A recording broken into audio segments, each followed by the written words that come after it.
Welcome to From Stuck to Scaled, Growth Strategies for Small and Mid-Sized Businesses, your guide to navigating growth, transformation, and success in today's ever-changing business landscape. Each week, we'll dive into proven strategies, real-world case studies, and actionable insights designed to help small and mid-sized business owners scale smart, lead stronger, and grow faster. Let's get you unstuck and on the path to sustainable, scalable success. Now your host, Julio Gonzalez. Welcome back to another episode of From Stuck to Scaled. I'm your host, Julio Gonzalez, and today we're diving into a crucial aspect of growth, transforming a group of leaders into a cohesive executive team. In the fast-paced world of business, it's common for senior leaders to excel in their individual roles, but struggle to collaborate effectively. This can leave CEOs balancing on a tightrope, playing referee instead of focusing on the broader vision. We're going to close out the year with some transformational leadership advice. Let's get started. I'm thrilled to welcome Dan Winter to the podcast. With extensive experience coaching leaders and teams facing significant challenges, Dan is an expert in transforming groups into cohesive executive teams. He understands that success in today's dynamic markets requires more than just functional expertise. It demands a holistic approach to leadership that empowers every individual while eliminating the need for the CEO to act as referee. As the co-author of the Amazon best-selling book, Growing Groups into Teams, Dan has worked with an impressive range of international clients to foster high-performing cultures and facilitate meaningful change. Today, he'll share insights on vital questions every leader must ask, how to build trust, and the critical conversations necessary for teams to achieve outstanding results. Get ready for a rich discussion that will elevate your approach to leadership and growth. All right, and let's welcome Dan to the show. Welcome, Dan. Welcome to From Stuck to Scaled. It is a pleasure to be here. I am very happy to have you. Tell our listeners a little bit about yourself and your business. Sure. I'm a principal with Altus Growth Partners, and I work with leaders and teams that are facing an inflection or trying to create an inflection in their career or their company. There is some opportunity, some challenge with growth.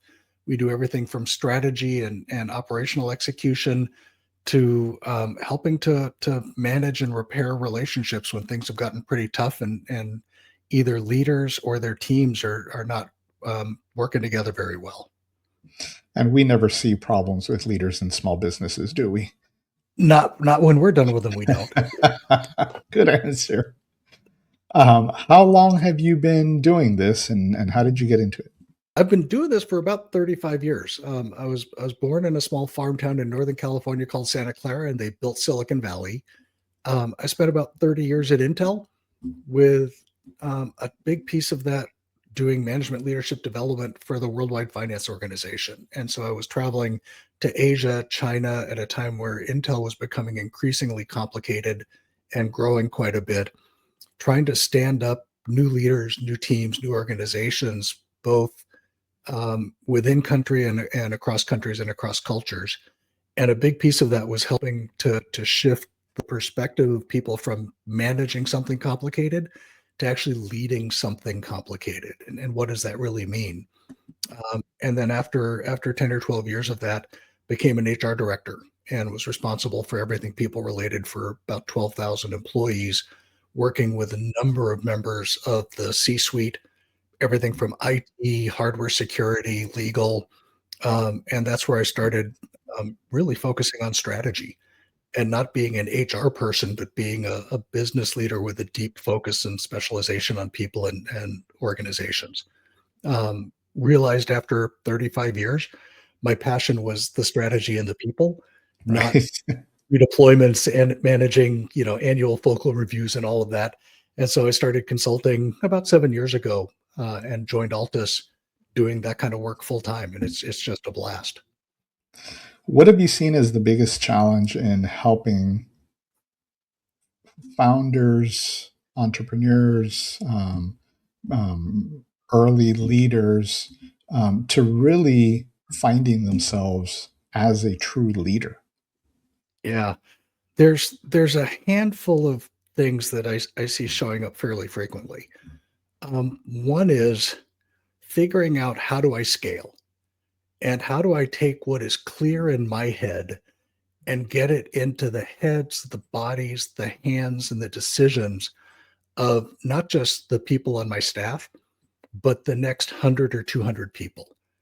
And, we'll frequently come into an organization where they say, the leadership team is getting along. We have good conversations. We get good agreement, good alignment, but somehow our quarterly results aren't executing. And then as we come in, we discover that there's a whole bunch of we consider missing conversations. And it may be a conversation that's not happening, or it's a conversation that's happening in a way that's actually getting in the way of results. And people have a tendency to avoid that. Most of us come through an education system that's very rational. We come through an MBA program, an engineering program. We learn to study things. We run our organizations based on models and boxes. And then it turns out all of that has to go through this really soft, squishy, confusing thing called people. And, the emotions get hot. The disagreements get hot. I assume that what makes sense to me must make sense to you. And when it doesn't work out, we don't necessarily have the moves to figure out how to address the breakdown, realign, and learn from it in a healthy way versus looking to figure out who to blame. And so that ability to scale yourself and to recognize when the skills, the experience you've had that got you to this point, that opened up this great opportunity, needs to change for you to get to the next opportunity. And I think we've all seen, particularly in Silicon Valley, there's this story of, the CEO that can get you to 100 million doesn't get you to $1 billion. Right. And the one who gets you to $1 million doesn't get you to 10 million. And that ability to reinvent yourself and to reinvent your team in that process as a healthy, organic thing, as opposed to waiting until you get bought and having someone come in to fix it. I love that you brought up reinvention, and I'm going to toss out a really weird example here that I use a lot. I am not a huge fan of Madonna. She has some songs that, are great, they're staples. But, as a performer, she doesn't do it for me. One of the things I have to give her tremendous credit for is the fact that she has done a phenomenal job reinventing herself time and time again. When Britney Spears came out, for instance, she went and reinvented herself. And, there was a mini reinvention with Taylor Swift, I think. But people like that who are able to assess the environment and the market and really, find that new energy and that new perspective are highly, highly successful. So I love that you brought up reinvention, because it's something that we all have to be very cognizant of, looking at our environments for those opportunities to reinvent. Without being a change junkie or a chaos agent. And this is where the strategic piece of this becomes really important. I've seen leaders who become enamored of possibilities, and they don't make any hard decisions. So their strategy is this intake mechanism for more work than they're resourced to do. And the engineering team goes crazy because they're spread too thin and they can't pay attention to the details enough to really do what's needed, both for the customer and for the client and the business. And at the other side of that is I've seen leaders who they take the same playbook that worked for their previous company and they try to rubber stamp the new company with that playbook. And they don't make the pivot that they need to when they need to make it. Now, Dan, you mentioned, the missing conversations. One of the things that I've seen in the boardroom is that you have a group of people, but you don't necessarily have a coherent team. Yep. How do you use those missing conversations to bring together that group into a true high-performing team? Yeah, this is for me one of the big opening questions. And we often start with, what is a team? Mm-hmm. And it's one of those words that everyone's used for their entire lives. And yet there's some common pieces that they don't really think about. For us, it's really simple. A team is a group of people that takes responsibility to create a certain kind of future that's a shared promise. and they commit to coordinate well to produce that future. What we see frequently is you've got an executive quote unquote team made up of really good department heads who come into the executive conversations but leave it up to the CEO to play referee. Yeah. And so when it comes to budget, everyone comes in with a great reason why they need a 10% increase, and then they leave it to the CFO and the CEO to make the hard choices. You end up with marketing and engineering pointing fingers at each other instead of really sitting down and figuring out what's the gap we have to close and how do we close it. And they're not thinking about the shared promise of the company. And at a lower level, you've seen this, a project team, and you've got 10 people on the project, and each person's got their lane. And when we come in for our every 2-week review, everyone's head down doing email, waiting to hear their name called. They report out on their lane, and then they go back to email, and they trust that the program manager is holding the promise. Yeah. As opposed to really tuning into what everyone's saying and seeing how they can make adjustments. One of my favorite leaders, when he came into the company, he was doing the first round of ops reviews, right? Everyone come in and tell me about your department. And everyone sits down and they get out their materials and they log onto the projector. And he says, great, before we start, I want everyone to grab your materials and hand them to the person to your right, and they're going to tell me about your team. And they all said, I don't know anything about his team, and I don't know what his materials are. They said, then why are you on my staff? If I'm the only person who understands all of this, how can you do your jobs for this department? So that ability to really get clear about a shared promise, not just your piece of it, and what that coordination requires. And if you and I are working together, and I think there's someone on your team who's maybe not doing a good job, or I don't know if you really understood what it's going to take to make this happen, do I speak up in support of you and in support of the promise? Or do I say, wow, I hope he figures it out? And I've seen a lot of what we call polite hypocrisy. Absolutely. That everyone knows there's a breakdown and no one's talking about it because they don't want to hurt each other's feelings, or they don't want to start a fight. And that commitment to really coordinate well, to make the time necessary, to have the conversations you need to have. And then the other piece of being a team is getting clear about kind of what's the rules for our team. And, a lot of us grew up in a structure that was more like a football team.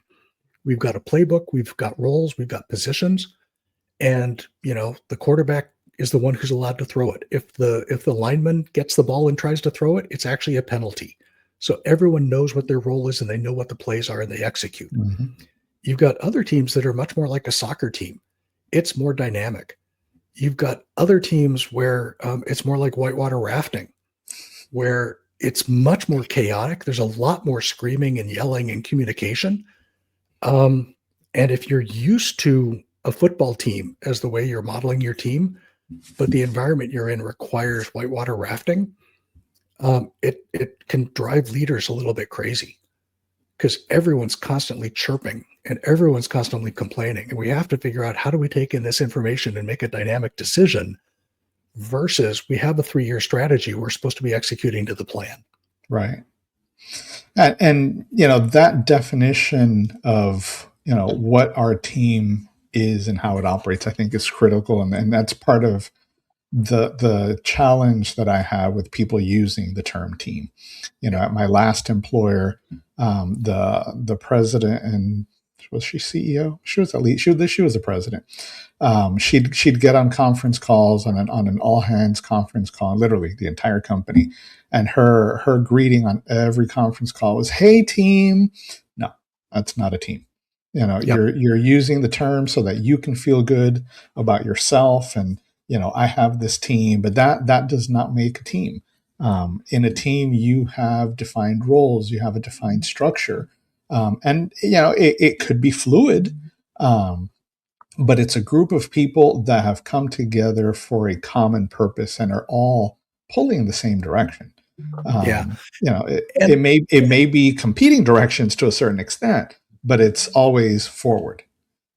And and are so committed to getting the results that they want Yeah. that they're open to help wherever they can find it. I've seen an awful lot of leaders, and I used to say this at my previous companies.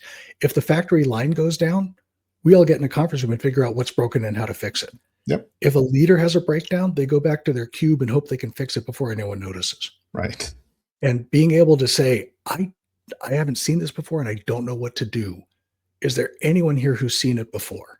And there's some great videos. There's one from, I think it's Ford, and it was the new CEO came in and he was about to go to the board and do an update for how the quarter was going. And he's sitting there reviewing with his team and he says, I'm a little bit confused. I'm about to go tell the board that we're going to lose $2 billion and we're behind on all these projects, but our dashboard is showing all green. I don't know how to explain that. And in that analysis, as he was really going through where the breakdowns were, one of the problems they had was the truck unit had a problem with the lift gate or the hatch. And as soon as the guy who was in charge of that division said, we're having this problem and I don't know what to do about it, two other people said, we had that same problem 3 years ago. I got experts on this. Let me know who they should talk to help you with it, right? It's not shameful to need help. It's shameful to not ask for it and not to recognize the competence of the team that is available to help you. And we see over and over and over leaders who try to solve it themselves, and they don't recognize that if you're taking on something really, really big, you're going to have breakdowns, right? One of our rules of thumb, the bigger the promise, the bigger the breakdown. So celebrate breakdowns. We're misaligned. We're not going to hit the goals that we wanted, and we just discovered it. So now we can do something. Whereas before we were blind to it and we were going to hit the dead end and all be surprised and disappointed. So part of what we end up doing is a lot of work on mood, because we've all been trained that, your job is to do your job and don't fail at anything. Right. And leaders are navigating into a future that is undefined. And so they should expect breakdowns. Their challenge in terms of really coordinating well is to be able to recognize, escalate, resolve breakdowns, not avoid them. And Dan, talk to me about some of these leaders that believe that competition amongst their VPs, SVPs, their direct reports is a positive thing, and I'll just leave it broadly there. Yeah, I think there's healthy competition and unhealthy competition. Healthy competition, architecturally, there could be 2 or 3 different ways to solve this problem. Let's go send our R&D teams to go really think about what are the different ways to solve this. So I love almost brainstorming, and it may be a $500 million brainstorm as you really test out whether this thing can work, and making 2 or 3 bets on something that big and complicated is not bad. Deciding that you're going to fire the team that you don't choose their solution is bad. Yeah. I was talking to the head of HR for a semiconductor company I'm working with, and he's putting together his organization. He's trying to get his team to step forward with stronger recommendations and more ownership. And he said, I'm telling them I want them to come forward with their best, idea. And I said, I'm going to encourage you to take that word out of your vocabulary.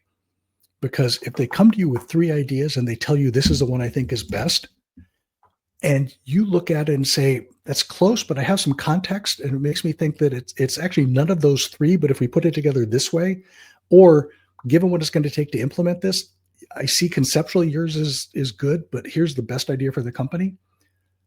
They have now failed to bring you the best.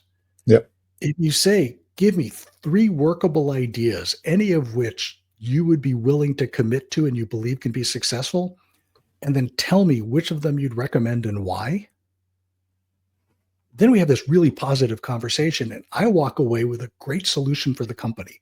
If you tell me to bring you my best idea and you do anything to it, I've gone from an A to a B+. Mm-hmm. And so, taking that word best out, and and recognizing, I don't know if that's the best idea, but I do know that that's the one that I'm willing to commit trying.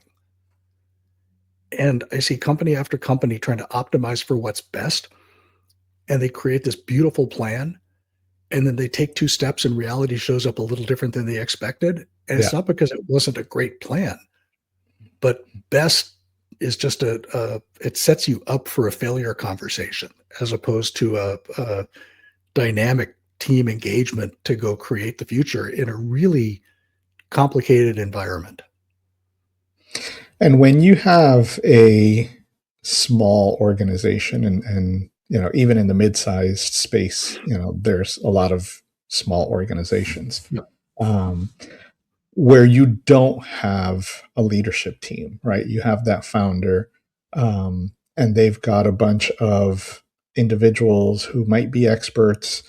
They might be friends. They might be family. They've been there from the beginning. How do you bring that team together?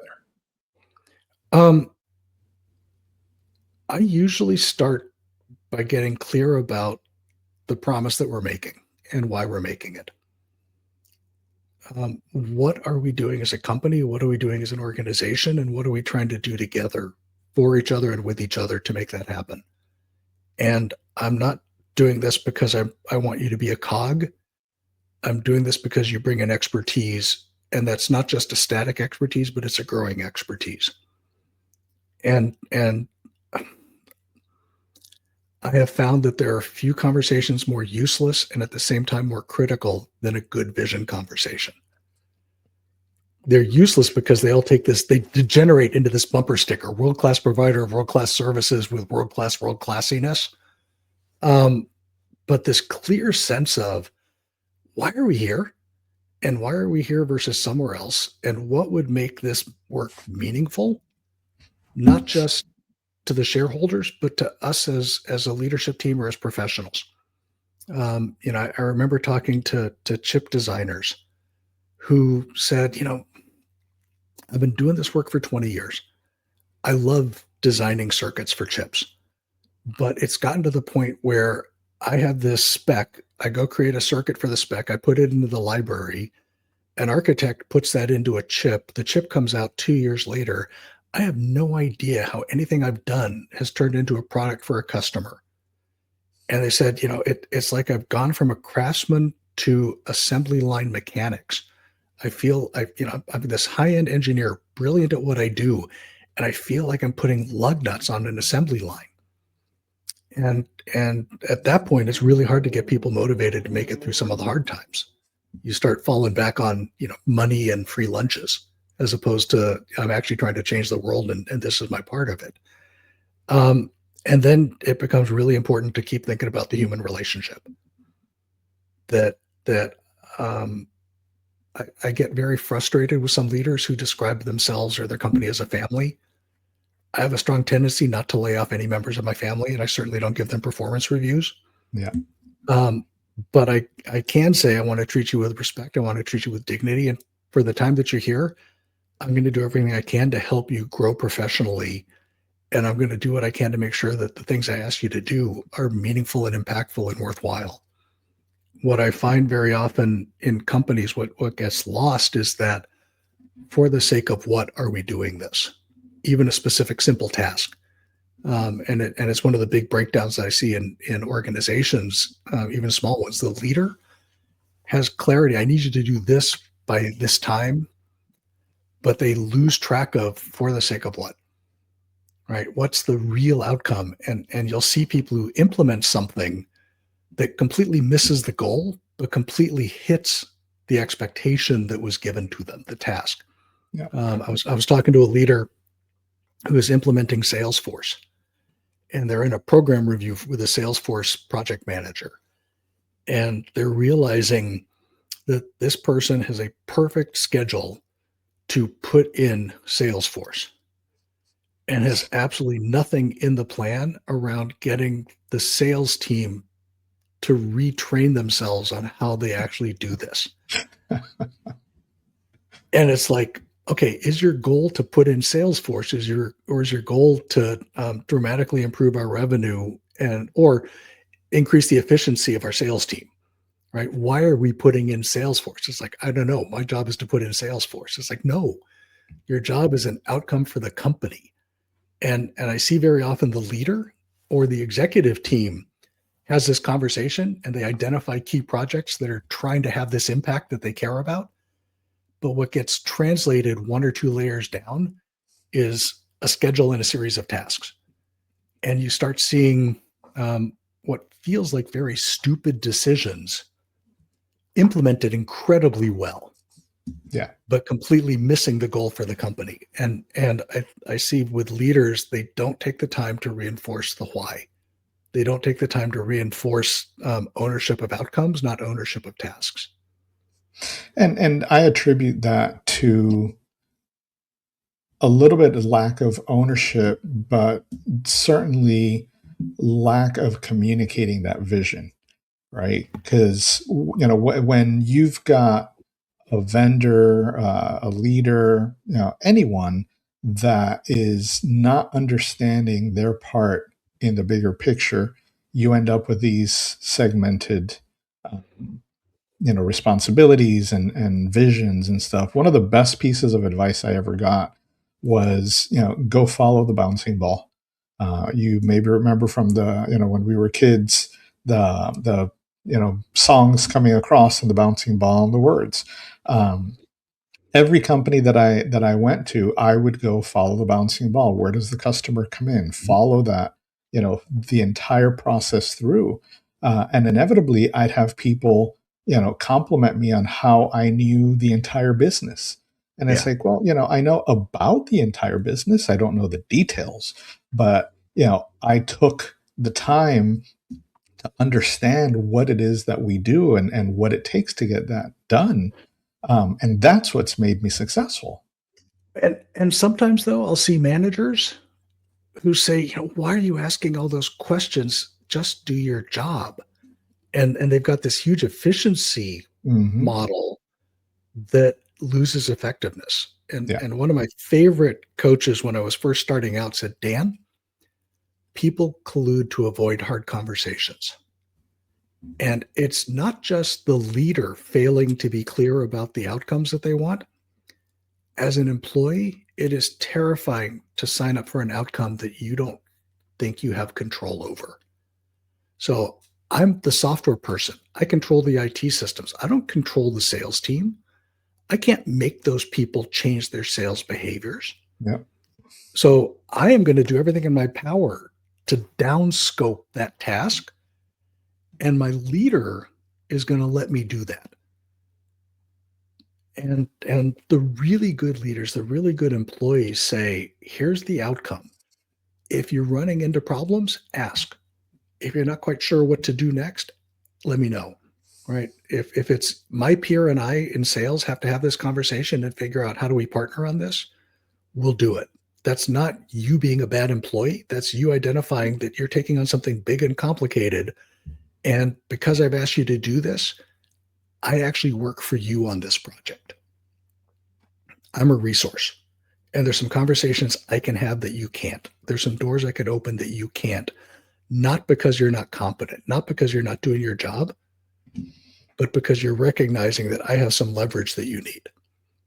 And I see an awful lot of employees who think just because my boss asked me to do it, I'm supposed to do it all myself. They send out emails and they don't hear anything back for 2 weeks when the boss could send a text and get someone on the phone immediately. And it's like, stop that, right? We said we were going to coordinate well. We said that this was a shared promise. This is not your project just because you said you were going to do it. This is our project and I'm asking you to hold it and take the lead, but it's all of our promises. And I'll see that with leadership teams all the time. We have, this strategy, and then they immediately start saying, and here's what sales job is. No. Sales owns this piece of it and is shepherding it, but we all own that promise. And so we need the salesperson to be thinking about it and making requests of us. And if we don't think they're doing that well, or they're not asking enough of our team, we need to start making offers, not criticize them. And even worse, we'll see companies where, and it's that competition piece. Um, there's only so much stock you're going to give to the executive team. So if I can look like my team's doing a great job and the other person's not doing a great job with their team, then I make more money, Yep. even though the company itself fails. So a big piece of this is how are we growing the pie, not how are we fighting over it. I'm going to ask you to go back into your HR roles, and kind of bring this all together. One of the conversations that I often have, and I think it's a breakdown, and one of those conversations that doesn't happen is not directly succession planning, but having people who can step into different roles. And I talked to my leaders and employees in the past. What happens if you win, the Powerball, and you take off and leave? What happens if somebody gets sick? You want to take vacation. So to me, part of an effective team, you have individuals who can step in for one another, who can support one another when one of them is down. So how do you approach that in your team building? Um, there's a few different ways to approach it. One is the simplest realization. If I can't replace you, I can't promote you. Right. And I've seen an awful lot of leaders who get stuck in that senior director role and don't make it to VP because they are so good at running their shop that Yeah. no one can imagine getting them out of that role because no one else would be any better. And it's like, I'm a repeat high performer. I'm a top performer. I'm getting the best reviews, but I'm never going to get a promotion. And recognizing that, what got you here isn't going to get you to what's next. And then having a little bit of faith that if your people start doing the job you were doing, the tasks you were doing, that there's probably another level that's needed of you. But you're not going to discover that until they've taken some of that off your plate and you have enough time to think. And I've seen leaders who are really, really worried that, if I'm not doing it, then they don't need me. One, great. Then you get to go to another company and do even better stuff. Or your company's hopefully growing, and so you can take on more things. Or is anyone here really spending enough time on strategy to make sure that we are executing this together? Maybe in addition to running operations, you can take on a bigger strategy role. So getting people to recognize that there's a bigger game out there than the one that they're playing. And that's part of where a good leader also says, my commitment is to you. That if you manage to work yourself out of a job, I have so many other jobs for you. And if you work yourself out of the company, I'm going to do everything in my power to get you into another company that's going to need you. But if you want to hold on to the job you've been doing, I frankly probably don't need you as long as you think. That if all you're doing is the job you're in now, Yeah. then at some point it's going to pass you by. And I want someone who can replace me. I want someone who can do this. Or let's be really clear, that is the job you're going to have until one of us decides that you don't need to be here anymore. And if that is your passion, that's fine, right? When I was doing management leadership coaching in my previous company, I literally said, I don't want another job, and if you don't need me doing this anymore, just let me know, and I'll go find another company that needs it, because this is my calling, this is my passion. But at the executive level, I promise there is something important not getting done that if you had the time to focus on it, it would make a difference. So Dan, what would you say is the most important question that you ask, your leaders, for them to answer for themselves? Yeah, and I got this from a dear colleague, Bob Dunham, and some of my colleagues at Altus. It's, what do you really care about, and what do you have to do to take care of that care? And I tell leaders all the time, your most limited resource is time. Mm-hmm. And so you need to think about the team you're building. You need to think about the rhythm of conversations and the meetings you're having. You got to think about what you focus on and what you need other people to focus on through the lens of your limited time. And I find very often that leaders get pulled into all sorts of stuff because it's interesting. It's a problem. It needs to be done. They want to be supportive of their team and not critical. And I encourage them to get very, very draconian. That if I'm spending my time doing jobs that my staff should be doing instead, I either need to get them to be better leaders and step up quickly, or I need to go find another leader that I can put in there so that they have time to grow into that role. Absolutely. Yeah. And then recognize that that care is also about my community, my family, and I need to be making time for those things as well. And how do I balance all of that out? But I find very often we worry about concerns, not the deeper fundamental care of the future that we're trying to create.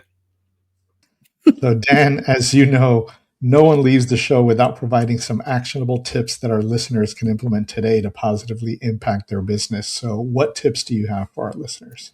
I'm going to get really tactical on this one. When you make a request, make a complete request. You want to know who is going to do what by when to what standard and for the sake of what.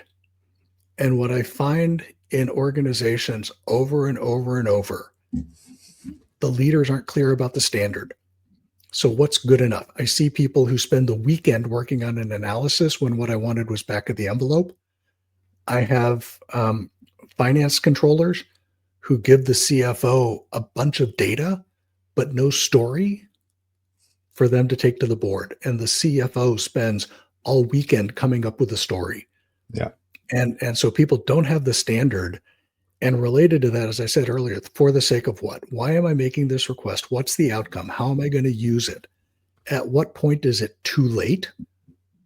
So get me the best you can. And if you can't, tell me now, as opposed to, I promise to be busy and have a great excuse for why it doesn't get done. And so helping people by making a full and complete request and then operating as a committed customer versus delegating and abdicating. So I ask you to do this, you say yes, and it's like, good, it's on your plate now. It's like, no, it's still my responsibility because I'm the one who needs it. And I need to be working to support you and your team in getting that done for me, as opposed to it's your problem now. So, Dan, you have a podcast also. Tell us a little bit about your podcast. Yeah, it's called Missing Conversations, and it's a podcast that's produced by Altus Growth Partners. And we bring in leaders of organizations and talk to them about what it takes to bring people together to go create a different future.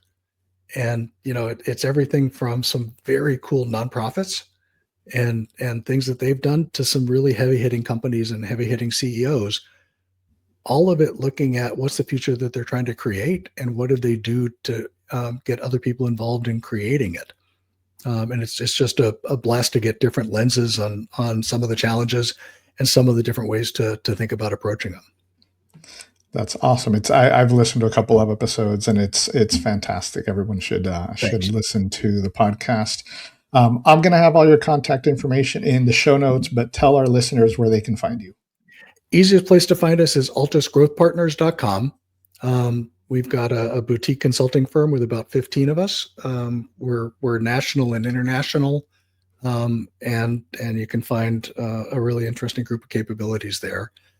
You can also find our number one Amazon book on Amazon, Growing Groups into Teams. It's a fun read, and it's designed so that each chapter is a standalone. And, you can open it anywhere and you'll find tips, tricks, and interesting stories about some of the leadership challenges that we've taken on.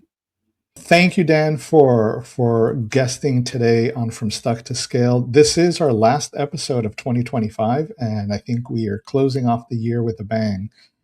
It's clear that transforming a group of leaders into a cohesive executive team is crucial for navigating challenges and driving growth. Thanks again, Dan, for sharing your invaluable insights on leadership and team dynamics.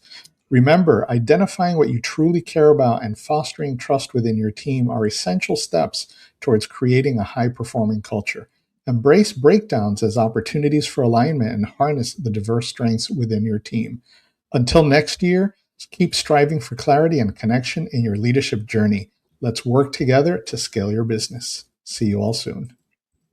It's a pleasure being here. Great having you. You've been listening to From Stuck to Scaled, Growth Strategies for Small and Mid-Sized Businesses, produced by Optocution LLC. For more information, tools, and resources, check out our website www.redefinepossible.co/podcast.